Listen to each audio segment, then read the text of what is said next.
2020 Salud Business Award. So 2021, sorry about that. And Telemundo did a fabulous presentation that was shown and is also still on their website, on Roku and Apple TV. So if you haven't gotten a chance to watch the Salud Business Awards, we really encourage you to do so. There's 4 small businesses that were highlighted. We're incredibly proud of them. And their stories are inspirational, so it's a good pick-me-up. So we encourage you to go back and look at that. This week, we're back with Juntos with Cathy. What is Juntos? Juntos is together. So I really believe that everything we do together is that much more successful.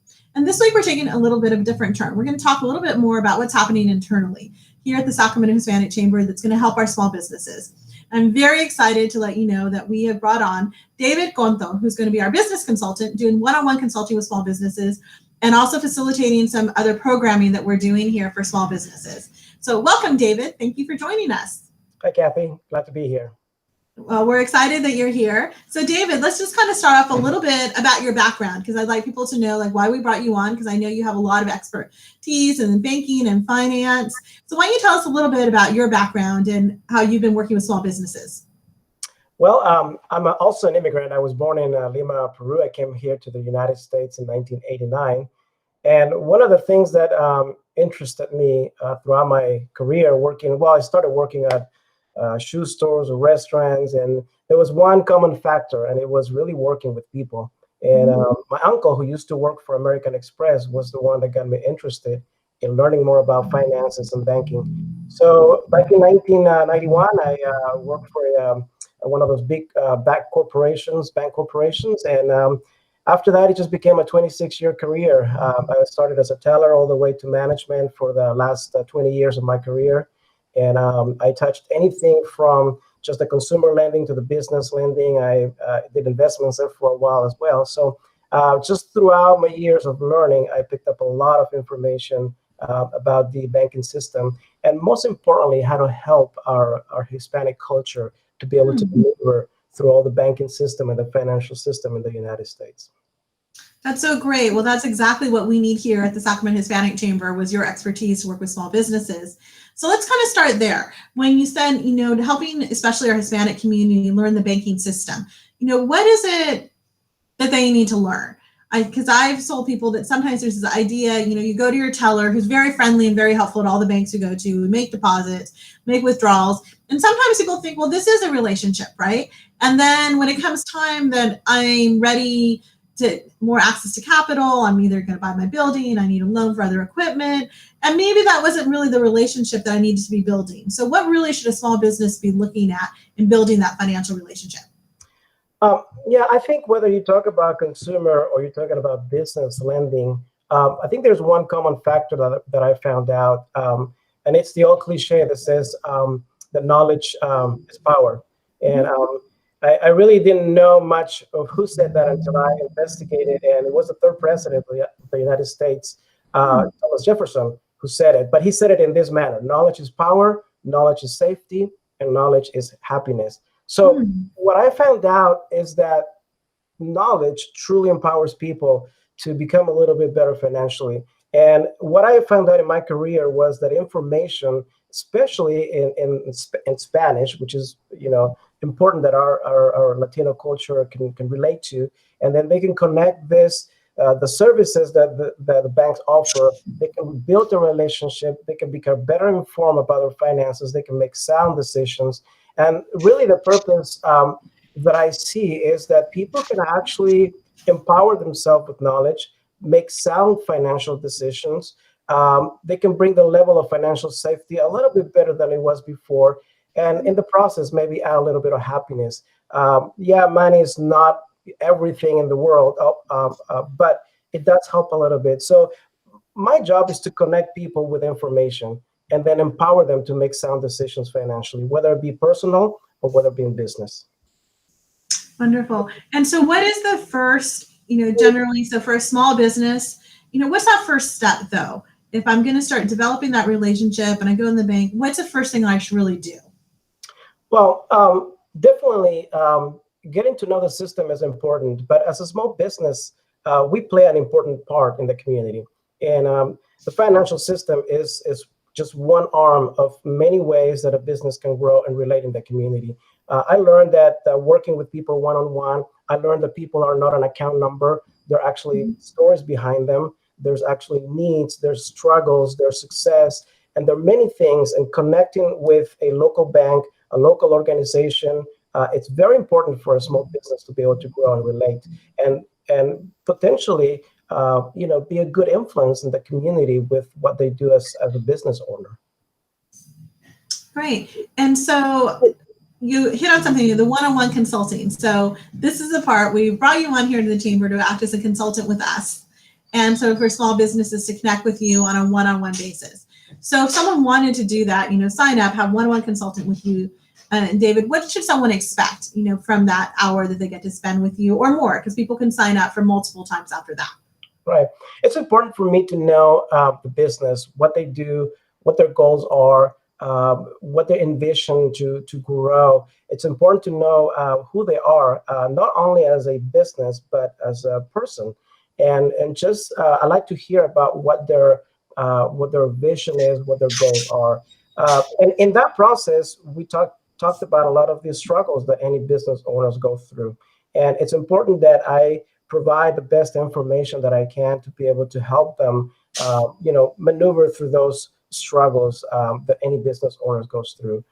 They can expect to be personal. I like to hear a lot and understand where they are, because if I can understand where they are, then I can able to help them, be a little bit better in their business roles or as business owners. Right. So we've just been through, what do we call it anymore, right? So we've just been through this unprecedented pandemic time. And for businesses that are here now, that are still here, right? They've made it through, they've gone to this part. What is the main question you're hearing right now? The main concern is people are, seeing like, hey, I'm still in business, so I can move forward. And now, they're meeting up with you. What is it they're looking for? Yeah, so it's great to know that a lot of small businesses have survived, and they're still surviving and still coming out from the pandemic. And their resilience, it's amazing, just to see how people persevere and continue to move forward despite of what the pandemic has done to them. I think one of the things that we hear the most is capital. It's funding to be able to inject more cash into their business, to be able to come out of this situation by needing more funding. So funding is capital, working capital is one of those big things that we hear about. Our businesses are struggling still to come out of the pandemic, and to do so, they need a little bit of help financially to be able to do that. Okay. And so one of the things that we're going to charge you with too, I know we have a question coming in soon here, is there's been a influx now of some funding that's coming from the federal level and from the state level. We've heard about the grant relief program. There's still opportunities a little bit right now, right, for PPP loans. Right. Those types of funding. Are those things that you can talk to a small business about? If they need assistance in any of those, could you help them maneuver through that?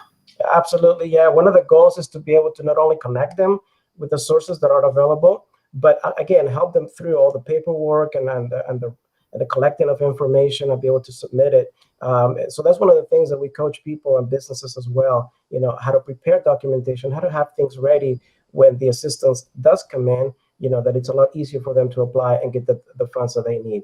So one of our jobs is to do that, is not just to give them the information, but also be there with them through the process and help them in receiving whatever assistance they're applying for.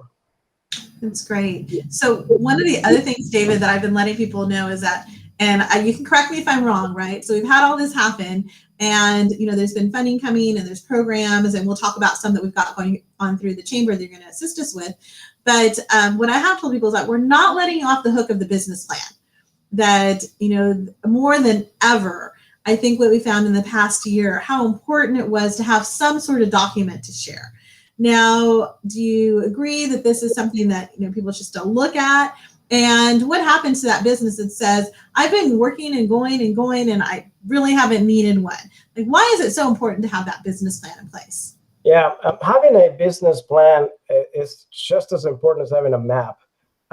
Sometimes we can memorize where we can go, but we need direction. And really, a business plan is something that what you have up here, you can actually put it in writing, and it's a map, it's a roadmap to be successful in your business. It's your vision put together in writing.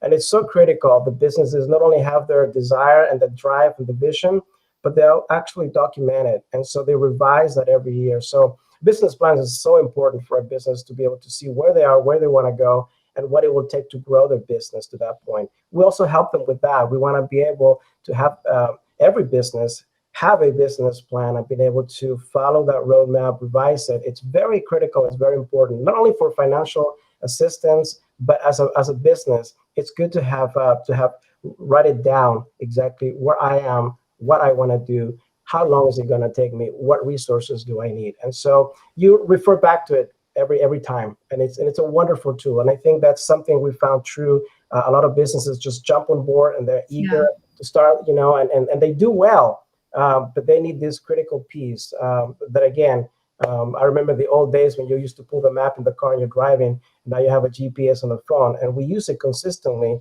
to go just about anywhere. So is a business plan. So it's very critical. And we're here to help our businesses also be able to develop that. That's great. So one of the things you said, though, and I think it's important for people to realize, it's a map that's really telling you where you're going to go, that you get to add on yourself, which is what's really cool about your business plan, right? Because you can adjust as needed, it can look different from year to year, depending on where you're at. But what you did say is like when I need financial assistance. So this business plan is your roadmap, but people ask to see it when you need resources. Is that right? That's correct. Yeah. I mean, any lender would want to know if you have a plan for your business, and it's okay to say I have it in my head, but banks, they love documentation, so they want to see it in writing. That you have put enough thought into the business and you have a plan for it. Doesn't mean the plan is going to be always as it creates, but I mean, like you say, you modify it as you go. But it does give a clear picture, an idea in writing of what the business wants to do. And the banks are interested in that. Any lender is interested in what you're all about. It's like a resume. I mean, they want to know you. It's like a credit report. Credit report is a history of your financial responsibility. Well, a business plan, it tells a story of who you are, what you want to do, and how far you want to go. So, and now we have you here to help us with Emprende Sacramento, right? Which was a program we put in place, last quarter. It seems like a year ago, but it was actually just, last quarter at the end of last year. And that was a program that we'd set up for our Spanish speaking members, to feel comfortable in an arena where they could talk about these things and build their business plan. And, we loved, the program and the services it offered. And we were able to get additional funding, just like everyone else looking for additional funding, to be able to take on the program for hopefully 2 more cohorts. So this is something you're coming in to help us facilitate. Can you tell a little bit about what the program is going to look like and who is a business member that really should join in and go? Absolutely. Yeah, I'm really excited about this. So we have a 9-week business course that will start on Monday, April 19th. If you guys are interested, we will have the information on Facebook how to sign up. But these are 9 modules, 9 classes that helps the business owner, not only the one that's already in business, but if you have a concept, an idea, a desire to start your own business, this is the place for you. Because we go from anything from documentation to how to establish your business legally, how to register your business, how to market your business, how to develop a business plan. We want to take anyone that's already in business or is thinking about opening a business. We want to take them from step 1. I've always said that if I knew back 10 years ago what I know now, I mean, we'll all be in a better place. And I am so happy that we have modules that can actually help the business owner from the start of it, do it right, and give them the tools and the information and the material that they need. So we're very excited about these classes. I've been reviewing the program, and people that are signing up are really excited about this. And I want to encourage any business owners out there, anyone that's starting, thinking about it. Doesn't matter what kind of business you want to do. If you have a vision and a goal and you want to learn how to do it right, this is definitely the class for you. That's great. And for right now, given that we're still kind of in this in-between stage, the classes will be all virtual, correct?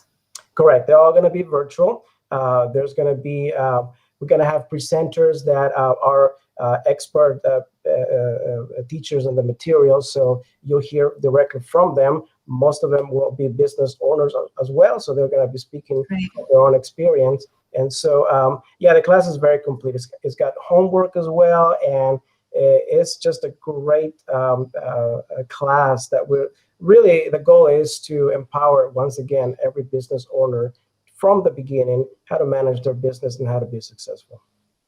So from all of this, David, what you're really also saying is that for a business owner, it's incredibly important that they continue investing in themselves, right? In the learning of what they need to do for their business. Absolutely. And life evolves, and so is business. It changes consistently.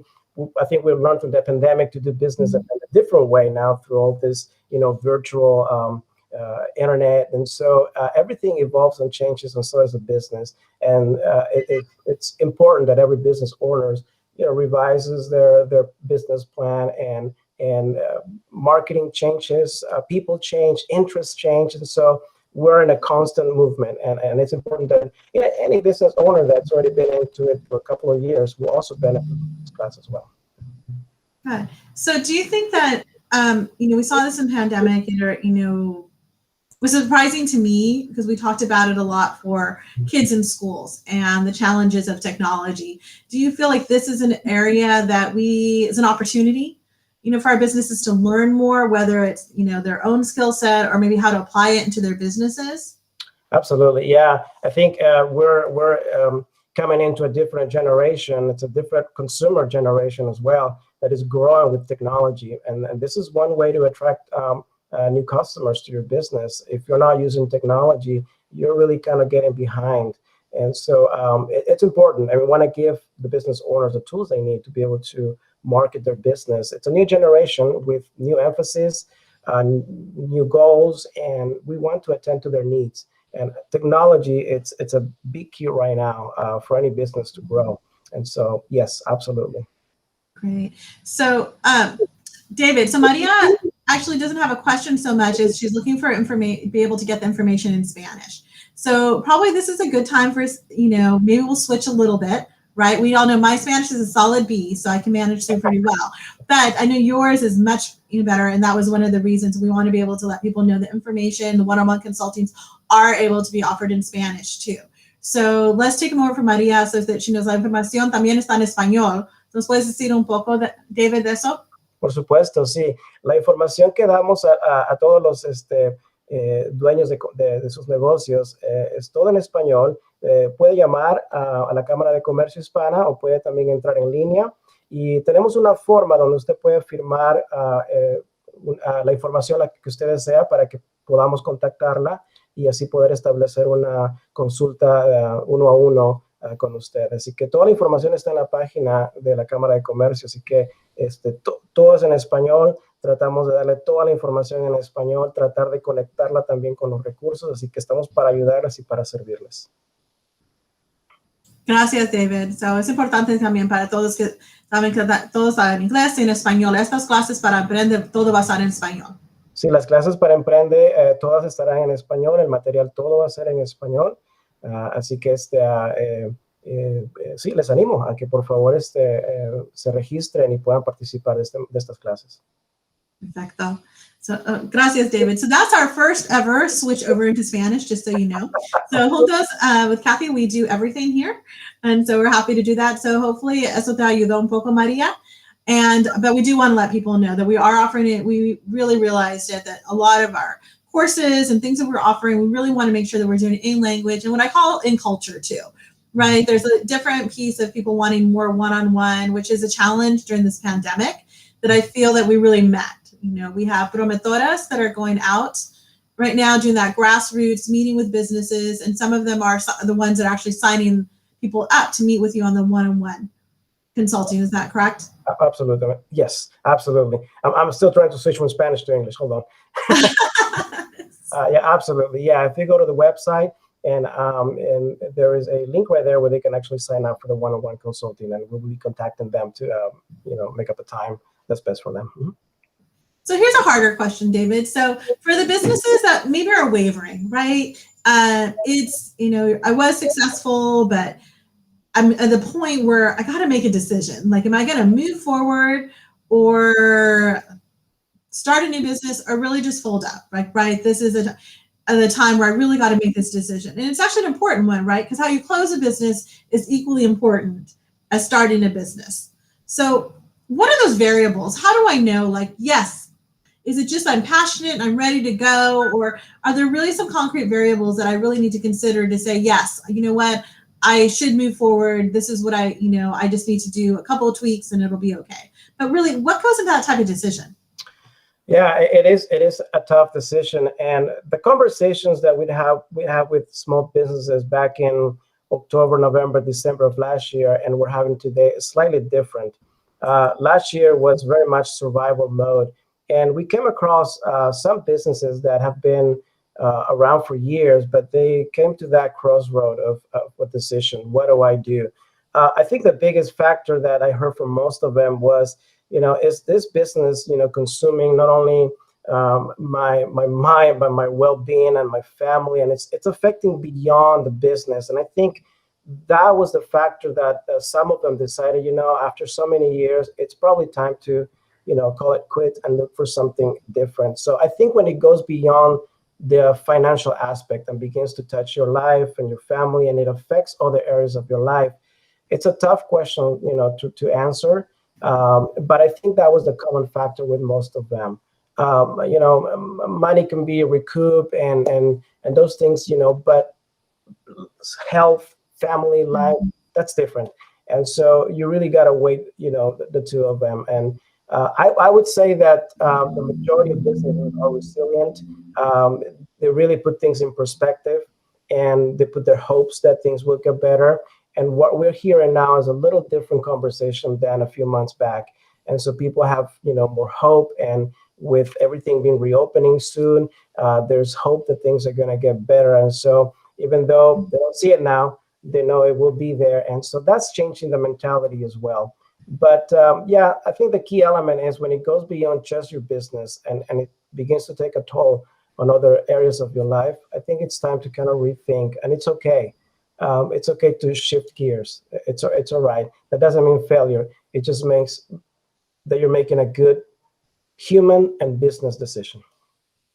Good. And like I said, I think it's important that we share that piece too, because that's, part of a business too, which also can also lend itself. So the other part of not closing could also be, I'm thinking I'm ready to move on myself. Do I have someone in my family or someone that works for me that could succeed me? So the succession planning, right? So that's also an avenue that, could come to play in your business that you'll possibly talk about during Emprende or in the higher program Level Up. Yeah, I think probably the higher level up, but in Emprende too, we talked about real life. I mean, it's real life that goes on out there. And a lot of the experiences that other business owners share help everybody else to make decisions of, should I continue with this or not? And the experience that we bring from other business owners as well gives a good perspective of, is this what I want to do? Is this really, something that I want to invest my time in? And is this really my passion? And I think for any business owner, passion is key. And so if you know what your passion is, and that passion can generate cash, then that's a key element right there. So find out what you're really passionate about, and then the resources are out there to make that passion into something that, again, can bring finances and help to you and your family. Oh, great, David. Believe it or not, our conversation is now ended with Juntos. I know it goes by so quickly and such great information we have from you, but I think that's an appropriate stopping point for us with that. If you are an entrepreneur and you decided this is what you need to do, you do have to be passionate about it, because we all know in this arena that it is 24/7 and you are giving your all. So it's more than the title of being your own boss. It's really and shaping your destiny, but it's also you're living, breathing. And so you have to really feel like this is what your purpose and you were meant to do. Yeah. Is that kind of where we're at? Yeah, and I want to leave with this. I read one time from an American author by the name of Marianne Radmacher, and she was talking about courage. And this is what she said about courage. Courage doesn't always roar. Sometimes courage is the quiet voice at the end of the day saying, I will try again tomorrow. I think that's my message to Sacramento, to the community, and to the business owners. Yes, we're still in hard times, but be resilient, be dedicated, and be determined. As a community, juntos, yeah, together, we can, and we will see better days. Perfect. David, thank you so much for joining us. I'm so grateful to have you working with us here at the Sacramento Hispanic Chamber. For those of you that were here with us this afternoon, David Contto is here as a consultant with us at the Sacramento Hispanic Chamber of Commerce, and he's going to be available for one-on-one consulting. So those of you that are looking for some extra advice on your business plans, just wanting to talk about, how do I move forward? He's available to do that. And then also he'll be facilitating our Emprende Sacramento that is starting on April 19th. So these are all resources that are free for our small businesses. So I want to make sure you know that they're available. We want to make sure you're taking advantage of these. We want you to thrive and continue to succeed. So David, with that, thank you so much for joining us today. We really appreciate it. And again, I look forward to seeing you in the office very soon. Muchas gracias. Thank you. Muchas gracias.